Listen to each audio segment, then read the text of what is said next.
하나님의 말씀은 출애굽기 3장 13절에서 16절까지의 말씀을 교독하겠습니다. 출애굽기 3장 13절에서 16절까지입니다.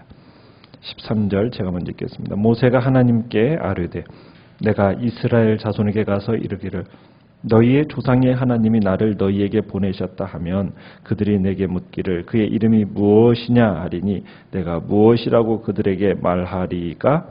하나님이 모세에게 이르시되 나는 스스로 있는 자이니라. 또 이르시되 너는 이스라엘 자손에게 이같이 이르기를 스스로 있는 자가 나를 너희에게 보내셨다 하라. 하나님이 또 모세에게 이르시되 너는 이스라엘 자손에게 이같이 이르기를 너희 조상의 하나님 여호와 곧 아브라함의 하나님, 이삭의 하나님, 야곱의 하나님께서 나를 너희에게 보내셨다 하라. 이는 나의 영원한 이름이요 대대로 기억할 나의 칭혼이라. 너는 가서 이스라엘의 장로들을 모으고 그들에게 이르기를 여호와 너희 조상의 하나님 곧 아브라함과 이삭과 야곱의 하나님이 내게 나타나 이르시되 내가 너희를 돌보아 너희가 애굽에서 당한 일을 확실히 보았노라. 아멘. 오늘 말씀의 제목은 스스로 있는 자라는 제목으로 말씀을 나누고자 합니다. 지금 출애굽기 3장은 하나님께서 이스라엘 백성을 인도하기 위해서 애굽 땅 바로에게 가라고 모세에게 가라고 명령하시는 장면이 출애굽기 3장입니다. 하나님의 부르심이요 소명의 장이기도 합니다. 하나님께서 부르심에 대해 모세의 첫 번째 반응은 어떻게 나타났습니까? 어제 11절에 나온 것처럼 내가 무엇이라고 감히 바로에게 가서 이스라엘 자손을 애굽에서 이끌어내겠습니까? 하면서 단호하면서도 겸허하게 말하는 듯이 보입니다. 40년 전의 모세는 그런 모습이 아니었죠. 자기가 하나님 앞에 쓰임받기에 적합한 도구라고 생각을 했었고 그렇지만 이제는 나이가 80살이 되었습니다. 이제 80살이 된 나이, 죽음을 바라보는 이 순간의 모세는 이제 그 40세 때의 그 자신만만했던 모습과는 전혀 다른 모습이 된 겁니다. 자신의 위치, 자신의 능력 이런 것들의 한계를 뼈저리게 지금 의식하면서 이제 자신이 뭐라고 어떻게 참으로 감히 이스라엘 자손을 바로에게서 이끌어내겠느냐고 하면서 자신의 참 능력의 한계를 느낀 뼈저리게 의식한 자의 마음에서 나오는 고백이었습니다. 40년이 지난 지금까지도 장인들의 양을 돌보면서 광야 생활을 하고 있는데 어떻게 보면은 겸손함을 넘어서서 이제는 모든 꿈, 모든 가능성 다 체념한 자로 지금 살아가고 있는 것을 우리는 보게 됩니다. 과거의 자신을 생각하면서 저는 도저히 할 수 없습니다. 라고 지금 대답하는 거죠. 그런 모세에게 하나님께서 내려주신 하나님의 처방은 무엇이었습니까? 12절에 하나님이 이르시되 내가 반드시 너와 함께 있으리라. 하나님께서 함께 하시겠다. 이게 해답이었습니다.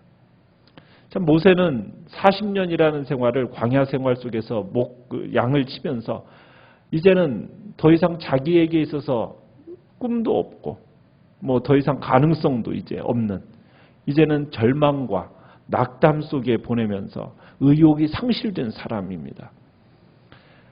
뭐 하나님에 대한 자신의 어떤 최소한의 신앙은 가지고 있었을 것이고 그리고 이스라엘 백성이 어떤 백성인가에 대한 지식은 아마 최소한적으로 가지고 있었을 겁니다. 그러나 이게 자기가 바로의 왕자로 있었을 때는 그 열심이 있었잖아요. 의욕을 불태웠고 그리고 그랬는데 그런 의욕으로 나아갔을 때는 어떻게 됐어요? 백성들로부터 거절을 당하고 하나님으로부터 아무런 도움도 받지 못한 채 그렇게 지내다가 이제 40년 전에 그 쓰라린 기억이 이 모세에게는 딱 있었던 거예요. 그런 자신이 막강한 바로 앞에 가서 지금 말도 되지 않는 임무를 수행하라고 지금 하나님이 말씀을 하시는 거예요. 뭐 모세가 생각할 때 도무지 가능성이 없어 보이는 거거든요. 하나님에 대한 깊은 믿음도 없고 경험도 없고 그런 모세에게 하나님께서는 어떤 답만 주시는 겁니까? 내가 반드시 너와 함께 있을 것이다. 자, 그러니까 이제 모세가 오늘 13절에서 반문을 합니다. 하나님 앞에 던지는 질문이죠. 제가 인도할 그 백성들이 하나님을 잘 모르지 않습니까? 그렇다면 하나님, 당신은 누구십니까? 라고 질문을 던집니다. 당신의 이름은 도대체 무엇입니까? 애굽 땅 이스라엘 백성들이 하나님에 대해서 물으면 내가 하나님을 어떻게 소개해야 하는지, 하나님의 이름을 뭐라고 말해야 하는지 그러면서 질문을 던지고 있는 겁니다. 근데 여기서 이름을 묻는다라는 것은 무슨 단순한 그 사람의 이름을 묻는 게 아니죠. 뭘 물어보는 겁니까? 하나님의 본질을 묻는 겁니다. 그러니까 이름이라는 것은 그 사람의 인격을 대표하는 거잖아요. 그런 것처럼 지금 하나님의 본질에 대해서 묻는 겁니다. 이 모세의 두 번째 반응을 한마디로 요약하면 이런 거예요. 저는 지식이 부족합니다. 이렇게 얘기하는 겁니다. 뭐에 대한 지식이요? 하나님에 대한 지식이 부족합니다. 그러니까 모세는 지금 특별히 어떤 지식의 부족을 연유하고 하나님에 대한 지식이 부족하다는 것을 지금 걱정하고 있는 겁니다. 모든 염려, 그러니까 하나님 이스라엘 백성들에게 하나님에 대한 어떤 신학적인 질문을 딱 던지면은 나는 할 말이 없습니다. 자신에게 이제 이스라엘 백성들로부터 거절을 당해봤잖아요. 그러니까 자신을 반대하는 그런 세력이 있을 것인데 그 반대 세력을 의식하면서 이제 얘기하는 거죠. 이 사명 매우 위험한데 지금 자신을 보내는 자가 누군지도 잘 모른다고 지금 하나님 앞에 토로하고 있는 겁니다. 성경은 우리에게 얘기하죠. 여호와를 경외하는 것이 모든 지식의 근본이다. 그러면서 선지자들도 여호와를 아는 지식이 부족한 것이 이스라엘의 가장 근본적인 문제다. 그런데 여호와를 아는 지식이 충만하면 모든 문제가 해결이 되어진다. 그렇기 때문에 지금 하나님에 대한 지식이 부족한 모세는 지금 불안할 수밖에 없는 겁니다. 하나님이 나와 함께 하신다고 말씀은 하시는데 도대체 하나님이란 분이 누구인가? 자, 이 질문에 대해서 하나님이 뭐라고 지금 말씀을 하고 계십니까? 14절에서 하나님이 모세에게 나는 스스로 있는 자다. 스스로 있는 자다. 자, 나는 스스로 있는 자다. 히브리어로 나는 여호와다. 마치 여호와라는 이름을 새로운 이름인 것처럼 지금 선포하고 있습니다. 그런데 이게 새로운 이름인가요? 아니죠. 전혀 새로운 이름이 아닙니다. 이 여호와라는 이름은 이미 창세기에서부터 수없이 사용되었던 하나님의 이름이잖아요. 그러면 왜 여호와라는 이름을 다시 지금 모세에게 얘기하는 걸까요? 그것은 이제부터 이스라엘과 긴밀한 관계를 유지할 것을 지금 선포하고 있는 겁니다. 그러니까 지금까지 사용되었던 그 이름에 대해서 새로운 어떤 관계적인 의미를 지금 부여하는 거예요. 그러면서 얘기하는 거죠. 너희 조상의 하나님. 15절에 보면 그죠? 너희 조상의 하나님 여호와 곧 아브라함의 하나님, 이삭의 하나님, 야곱의 하나님께서 나를 너희에게 보내셨다 하라. 그러면서 이미 여호와는 자신들의 조상의 하나님이라고 그렇게 알고 있었음을 전제하고 있는 겁니다. 자, 우리가 여기서 여호와 하나님의 정체성에 대해서 두 가지 특성을 우리가 볼 수가 있습니다. 첫 번째는 스스로 있는 자, 이 속에는 어떤 의미가 있습니까? 자존자라는 의미가 있어요. 자존자. 그러니까 하나님은 온 우주에 오직 한 분뿐인 뭐라고요? 자존자. 스스로 존재하시는 분. 모든 존재의 근원이신 분. 그러니까 하나님은 창조의 능력과 세상의 모든 것을 존재하게 하는 힘을 가지신 분이라는 것을 얘기하는 겁니다. 두 번째는 하나님의 영존성을 강조하고 있습니다. 영존성. 스스로 있다. 이 속에는 어떤 의미가 있습니까? 영원하다. 영원하신 분이다. 그러니까는 처음부터 마지막까지 이분에게 있어서 끝이 없고 시작도 없는 영원하신 분임을 분명하게 선언하고 있는 겁니다. 그러면서 이 하나님은 한 번 약속하시면 변함없이 그것을 기억하셨다가 성실하게 지키시는 분이다. 이것을 여기에서 우리에게 지금 자신의 정체성을 드러내 보이고 계시는 겁니다. 그렇습니다. 하나님은 온 우주 만물의 통치자시요, 온 우주의 창조자시요, 역사를 주관하시는 분이고 역사의 결국을 만들어내시는 분입니다. 하나님이 통치하지 않는 영역 없습니다. 그분의 허락이 없이 일어나는 사건 없습니다.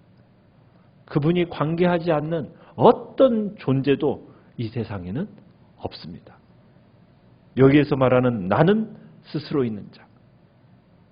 우리는 이 하나님의 하나님 되심, 정말 하나님으로서 통치하시는 그 하나님, 언제나 나는 나다 이러는 거죠. 나는 나다.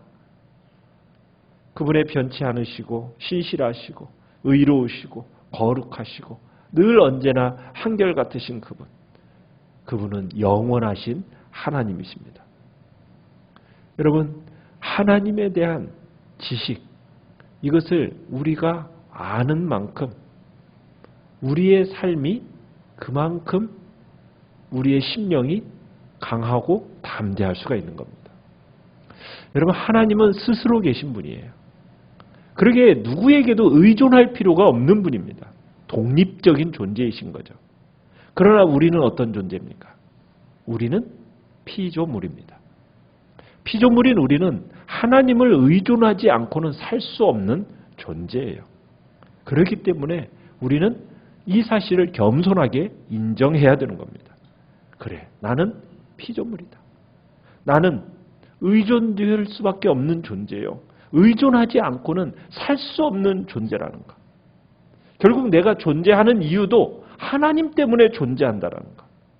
하나님이 스스로 계시지만 우리는 스스로 계신 하나님 때문에 존재한다라는 것. 그러게 나는 하나님을 의존하지 않고는 살 수 없음을 우리는 오늘 이날 이 시간에도 고백하며 나가야 되는 겁니다. 우리가 이 시간 나와서 기도하는 이유가 무엇입니까? 나는 내 힘으로, 내 능력으로, 나는 내 지혜로, 내 지식으로 살아갈 수 없는 존재입니다. 하나님의 도우심이 절대적으로 필요한 존재입니다. 하나님, 저를 도와주시고 저를 긍휼히 여겨달라고. 우리는 그렇게 살아가도록 부르심을 받았고, 그리고 결국 그 하나님의 도우심을 힘입어 살아가면서 하나님께서 이 모든 일을 이루셨다고 하면서 하나님을 찬양하고 하나님을 높이며 살아가도록 우리는 부름을 받은 존재들이라는 겁니다. 하나님이 모세에게 하시는 말씀 한마디로 줄인다면 너는 가서 나를 안다고 해라. 지금 이 얘기를 하는 겁니다.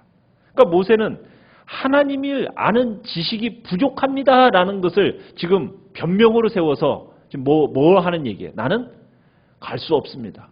그 얘기를 하는 거잖아요. 그런데 하나님은 뭐예요? 이제부터 너는 나 알게 될 거다. 지금 분명하게 말씀하시고, 그리고 여기에서 결국 얘기하는 건 뭐냐면 하나님을 아는 것이 모세의 영적 권위가 될 겁니다. 영적 권위라는 것은 어디에서 세워지는가요? 영적 권위라는 것은 다른 게 아닙니다. 하나님을 아는 지식입니다. 내가 하나님을 아는 만큼 나의 영적 권위가 세워져 가는 거예요. 그러기에 우리가 지향해야 할 영적 권위는 다른 게 아니에요. 내가 가진 어떤 직분으로 영적 권위가 세워지는 게 아닙니다. 결국에는 내가 하나님을 아는 지식과 하나님을 아는 만큼이 나의 영적 권위를 세워가는 겁니다. 그러기에 우리가 추구해야 할 바는 뭐예요? 하나님을 알아가는 거예요. 하나님을 알아간다는 것은 그저 머리로 아는 지식만이 아닙니다. 성경에 말씀된 그 하나님에 대해서 내 삶에 실질적으로 경험적으로 알아가는 실제적인 지식, 그것이 우리의 영적인 권위로서 드러나게 되는 겁니다. 우리가 지향해야 할 영적 권위, 하나님을 알고 하나님을 알아가는 겁니다. 에레미야 선지자도 우리에게 있어서 다른 것, 재력, 능력, 힘, 지혜, 지식 이런 거 자랑하지 말고 뭘 자랑하라고 얘기합니까? 나를 아는 것. 여호와 하나님이 어떤 분인가? 그분은 긍휼과 공평과 공의를 세상에 실현하는 분이라는 것을 아는 것, 그것을 깨닫는 것, 이것을 자랑하라고 얘기하고 있거든요. 우리의 삶에 다른 것이 중요한 게 아니에요. 하나님을 아는 지식이 중요한 겁니다. 이것이 우리의 유일한 영적 권위임을 우리가 생각하면서 우리가 평생 추구하며 살아가야 할 경건은 여호와 하나님이 어떤 분인지를 알아가는 겁니다. 우리가 믿는 하나님 오늘 얘기합니다. 그분은 스스로 계신 분입니다. 과거에도 계셨고 지금도 계시고 앞으로도 계시고 시간의 창조자요, 역사의 주관자요, 전지전능하신 그러면서도 그 약속을 성실하게 지키시는 그분이 나의 하나님이심을 이 시간도 고백하며 나가길 바랍니다. 우리가 그 하나님을 우리의 마음속에 아는 만큼 강하게 될 것이고 용기 백배하게 될 것이고 우리의 인생에서 승리를 우리가 경험하게 될 것입니다.